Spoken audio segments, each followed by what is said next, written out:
Ladies and gentlemen, boys and girls, this guy is now 25 years old.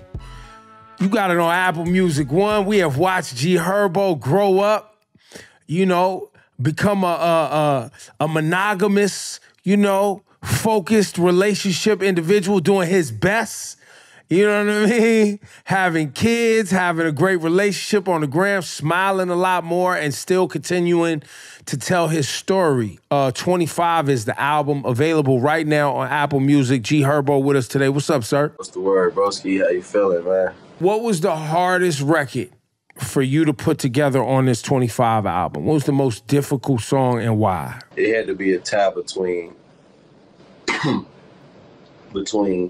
Demands and I Don't Want to Die. But I'm going to say I Don't Want to Die because that's the only record on there that it took me, like, over a day to record, like hours. I didn't even go right into it, you know what I'm saying? Like, when Southside sent me the record and I heard the sample, he kind of, like, gave me an assignment, like, bro, you got to go over crazy on this. Like, you can't even play. You got to just talk raw, gritty, straight savage all the way through it. And I'm like, I think while like it was right at the beginning of quarantine, and I wasn't even like super on music at the time. I was just chilling, bro. I got off tour. I was frustrated. My tour got canceled like 12 days in, so I was just like in a slump a little bit.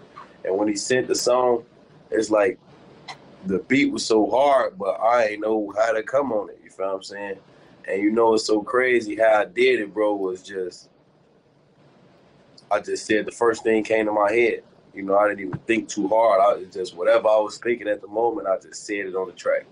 And that's why I'm talking so, like, crazy on it, because I was just being myself. I guess that's just how I was just whatever. You feel what I'm saying? That's how I was feeling when I made it, but I didn't even record it right when he sent it to me. Like, I was in the studio. I listened to it a bunch of times.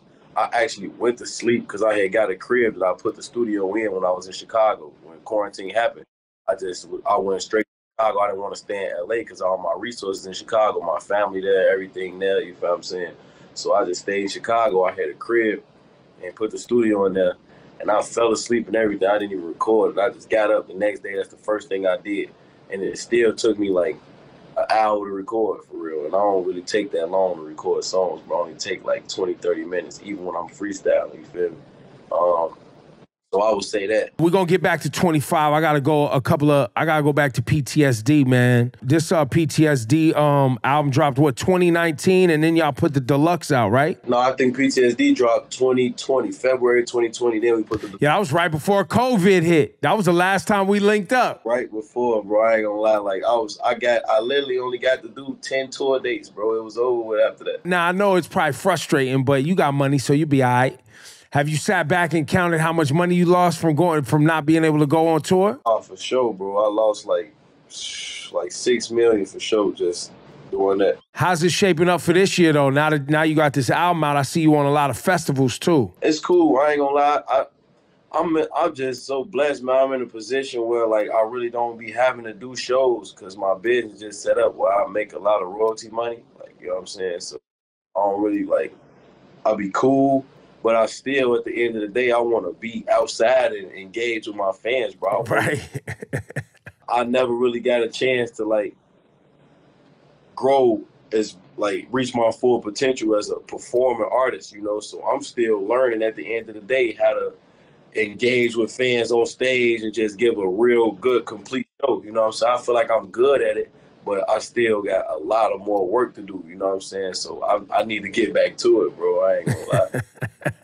So are you gonna announce a tour for 2021 or 2022? I'm gonna announce the tour for 21. I'm gonna go on tour 2022. Okay. We played Lawyer Fees. Now that we got the Lawyer Fees record, how many records you and Polo G got together now? 3 that's out. 3 out right now, but in total we probably got up to 8 records for sure, in the cut still. So we got 2. We got 2 or 3 Lawyer Fees, and then we got to play this joint off the new album too. We got Go Part 1 on his, and then we got right.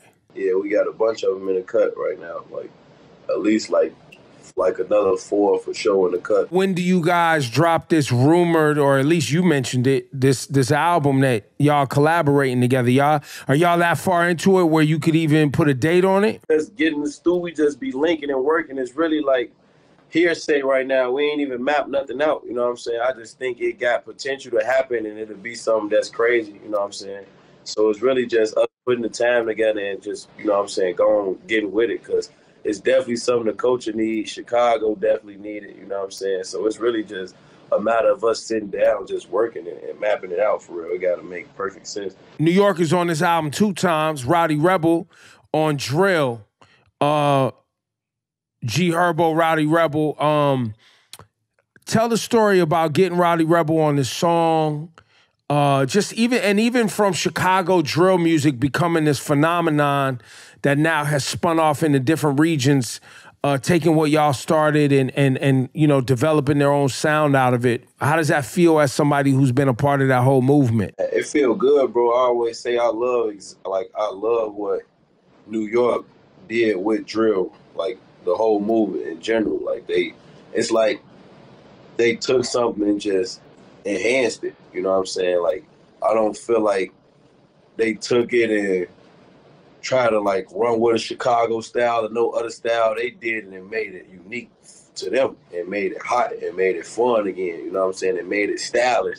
That's why I f with it for real, because it's supposed to be like that. You know what I'm saying? That's why I mess with it. You know, like if you get influenced by something, you take it and you add your sauce to it, and now it's twice as better. You know what I'm saying? Like, I respect it.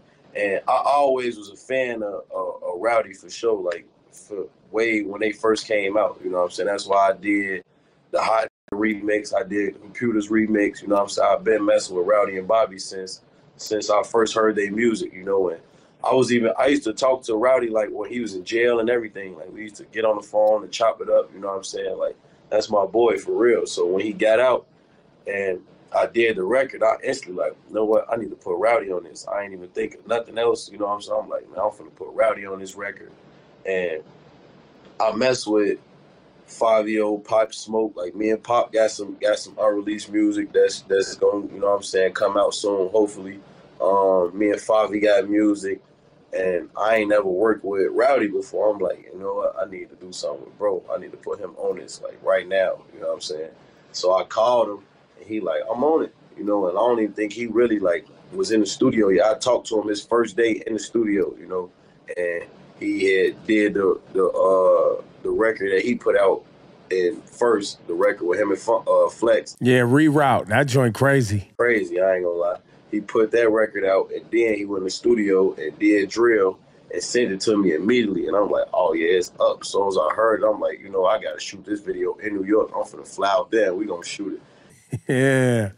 Got the video in the pipeline. We about to drop that soon. It's gonna be crazy. Like, that's one of my favorite records on that, for real. I ain't gonna lie, I love drill. Did you name Doughboy after Doughboy, like Boys in the Hood? Yeah, no, for sure. I ain't gonna lie.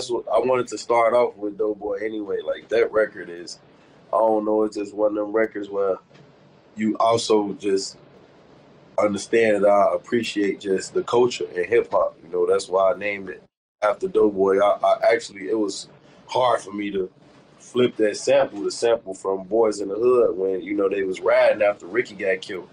And I heard that, I'm like, no, I gotta do this. I had to do it, you know what I'm saying? And, one of my brothers who passed away, his name was Chris, you know, and I was like just using my metaphors and wordplay with like references from Boys in the Hood. You know, Doughboy rode around with his homie Lil Chris. And, you know, I'm saying, you know, I rap gangster like I'm O'Shea. That's Q real name, you feel what I'm saying? So if you really paying attention and you understand, I'm really dedicating that song to just Boys in the Hood in general. You know what I'm saying? That's why I named it Doughboy. And it's crazy. I ain't gonna lie, that's one of my favorite records. Just on, I hope Cube listened to that record, man. I want to know what his opinion is. And lastly, I want you to give you space to talk about the naming of this album and why even track 16 turning 25. You know, why this is an important time, and you want people to really take notice as a young black man navigating through all this? Bro, I ain't gonna lie, the title and just everything I was feeling while creating this album, man, it was important to me because turning 25 is like a real milestone, you know, for me and just for people in general where I come from, because it's a rarity. You know, people don't really turn 25 where I come from. And if you do, I don't think you have like the mindset that I have, because I had to overcome so much to turn 25 years old, and I reached a lot of success, but I still got so much more to do. You know, my ceiling is still like way higher than, you know, the average person 25 years old. And that don't mean that you can't do it too, or it don't mean that I'm more special or I put in more work than you have. You know what I'm saying? I just put in enough work for me to achieve my goals. You know what I'm saying? And turning 25 was one of those records where like it just hit me, bro. Like I'm really about to be 25 years old. Like I went through so many emotions while recording that. Like I literally like dropped a tear in the studio, like in the booth by myself. Just the shit I was rapping about and what I was saying, bro. Because it's like I'm really 25. Like I felt like I made it, and that's so crazy to me, bro. I really felt like I made it. I was in New York. I got my entire family out here. I flew my whole family out, like all my homies came out to celebrate me turning 25. I never felt that. I never had all that love in one room before, like for me. And it just felt crazy, bro. I couldn't really believe it. I couldn't believe where I was in life. And that's so crazy that you gotta feel like that turning 25. You know what I'm saying? Like it's a milestone. Everybody's, you know, supposed to be lit. I feel like get lit for their 25th birthday, but so for some people it's just a step closer to 30. And me, I feel like it was like a rebirth for me. Like it's a breath of fresh air. Like I'm 25. I probably don't even like really honestly, I don't even think I'm gonna celebrate my 30th birthday as much as I did for my 25th, because it's just different. Like, you know what I'm saying? I think I'm on a level right now mentally where turning 30, I'm gonna be like, all right, cool. It just is what it is. But me turning 25 was just different for me, because I feel like I'm still young, but at the end of the day, I'm 25. I'm here. You know what I'm saying? And my best friend, my little brother, bro, he died 7 days before his 25th birthday in January. You know what I'm saying? And just I go on his page, I be reading his captions, and just how happy he was for me turning 25. You know, like because we don't do that, and he didn't even know he ain't gonna live to see his 25th birthday, bro. So it's like really be crazy just how life play out, you know what I'm saying? So I was just grateful to be 25, and that's why I dedicated my album after, or dedicated my album to everybody that I lost that didn't see their 25th birthday. And if I named all my homies, it would have been like similar to the cover for PTSD. There's so many people that I lost that didn't turn 25 years old. It's like mind blowing, you know what I'm saying? I didn't even want to do that. Like I started to do it. I'm like, I don't even want to get into that, you know what I'm saying? Because it was just going to take me on a roller coaster where I didn't even want to feel that, you know? And that's why I am the way I am. I swear, when I turned 25 years old, it's like a light bulb just went off in my head while I just thought different. I turned into a different person just mentally.